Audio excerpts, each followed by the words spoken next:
যার চালচলন ভালো সে পাবে। সদাচরণ দিয়ে সবচেয়ে দামি নেকি পাওয়া যাবে। সদাচরণ কি জিনিস? সদাচরণ দিয়ে দুইটি বড় বড় আমলের নেকি হবে। আয়েশা রাদিয়াল্লাহু তাআলা আনহা বলেন, ইন্নামাল মুমিন ইয়াজদু বিহুসনি খুলুকিহি দারাজাতা সাইমুল কায়েম। নিশ্চয় মানুষ সদাচরণ দিয়ে নিয়মিত তাহাজ্জুদ পড়লে যা নেকি পায় সেটা পাবে। নিশ্চয় মানুষ সদাচরণ দিয়ে নিয়মিত নফল সিয়াম রোজা থাকলে যে নেকি পায় সেটাই পাবে। আবার বলি, ইবাদতের জগতে একটা বড় ইবাদত হলো রাতে তাহাজ্জুদ পড়া। এতে মান সম্মান বেড়ে যায়। ইবাদতের জগতে একটা দামি ইবাদত হলো নফল সিয়াম থাকা। বৃহস্পতিবার সোমবার সিয়াম থাকবেন।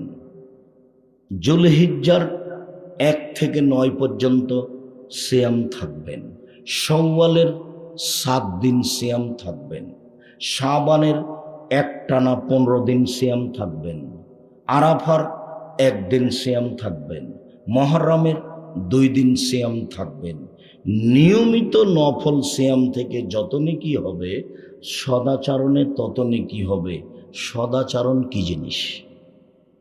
ভালো কথা, ভালো কর্মের নাম সদাচরণ। আবারও বলি, নিয়মিত তাহাজ্জুদ পড়ে যে নেকি হবে, সদাচরণে সে নেকি হবে। নিয়মিত সিয়াম রোজা থেকে যে নেকি হবে, সদাচরণে সে নেকি হবে। বুঝাতে পারিনি?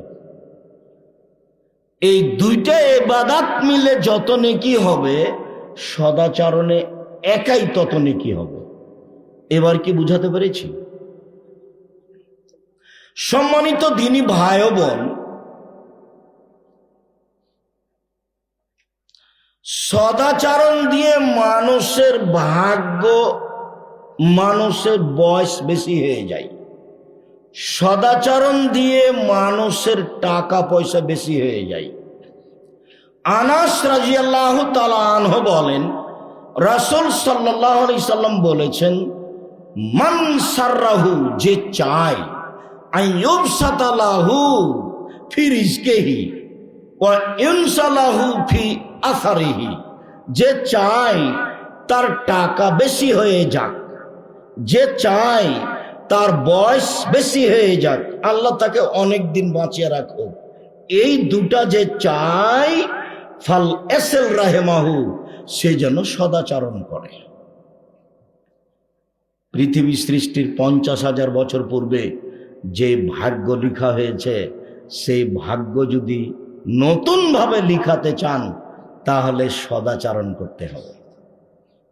আর একটা জিনিস আছে ভাগ্য পরিবর্তনের, সেটা হচ্ছে লা ইয়ারুদ্দুল কাযা ইল্লা বিদুয়া, দুয়ার মাধ্যমে ভাগ্য পরিবর্তন হয়।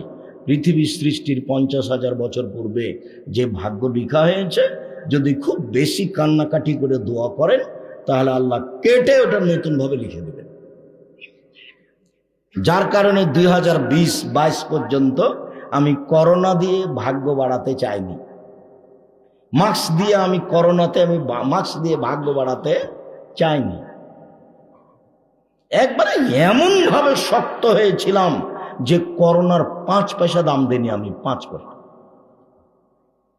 বিমানে যখন উঠেছি তখন ওই বিমানওয়ালা বলছে মাস্ক পরেন। আমি বললাম ধৈর্য ধারণ করো, মাস্ক পরেন। আমি বললাম ধৈর্য ধারণ করো, মাস্ক পরেন। তখন আমি বললাম যে তোমাকে চাকরি দেওয়া মালিক ঠিক করেনি। আমি যখন বিমানে উঠলাম তখন তুমি দেখলে আমার মাস্ক নেই, তখনই তুমি আমাকে নামিয়ে দিতে। আমি তো মাস্ক দিয়ে ভাগ্য বাড়াবো না। আমি ভাগ্য বাড়ালে কি দিয়ে বাড়াবো? দোয়া দিয়ে। মাস্ক দিয়ে ভাগ্য বাড়াতে আমি রাজি নই। 2 দিন বাঁচতে এসে শিরক করে মরতে রাজি নই। 2 দিন বাঁচতে এসে শিরক করে মরতে রাজি নই। এই কাজ আমি করব না। সম্মানিত দ্বীনী ভাই বোন, নওয়াস ইবনে সামান রাদিয়াল্লাহু তাআলা আনহু বলেন,